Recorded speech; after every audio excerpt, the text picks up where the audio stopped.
দুষ্টু ওরা, কত শত কাণ্ড ওদের। মিচকে কেলটুরাম সদাই ব্যস্ত, তাই করতে জব্দ ওদের। সুপারিনটেন্ডেন্ট রেগেই আগুন, তাই আসল বেয়াদব ফোনটে। মরকট কেলটু না অন্য কেউ, নাকি মজাদার নন্টে ফোনটে, নন্টে ফোনটে, নন্টে ফোনটে, নন্টে ফোনটে, নন্টে ফোনটে, নন্টে ফোনটে, নন্টে ফোনটে, নন্টে ফোনটে।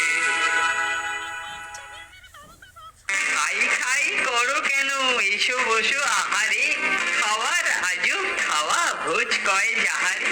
যত কিছু খাওয়া লেখে বাঙালির ভাষাতে, জড়ো করে আনি সব, থাকো সেই আশাতে। কি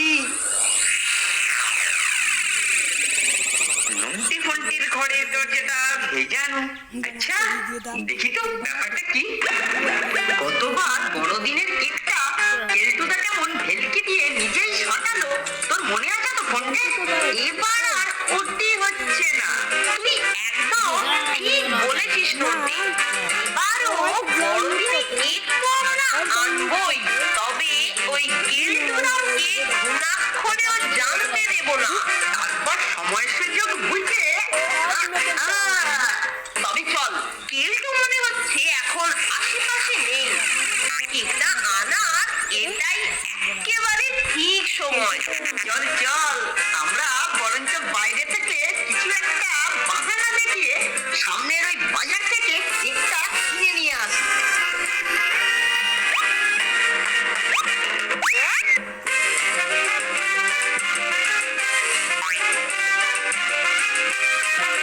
আচ্ছা, আমাকে বাদ দিয়ে বড়দিনে কেক সাজানোর মতলব, ওদের এই মতলব যদি আমি বানচাল করতে না পারি, তো আমার নাম ভজহরি ভট্টাচার্য, ওকে কেলটুই নয়। দেখছি বেটাদেরকে।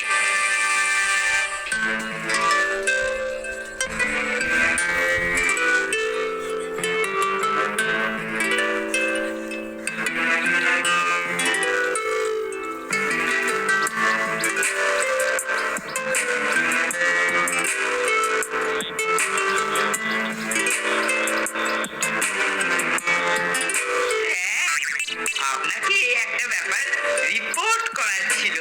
রিপোর্ট? ও আবার বল, তোর রিপোর্টটা কি বল।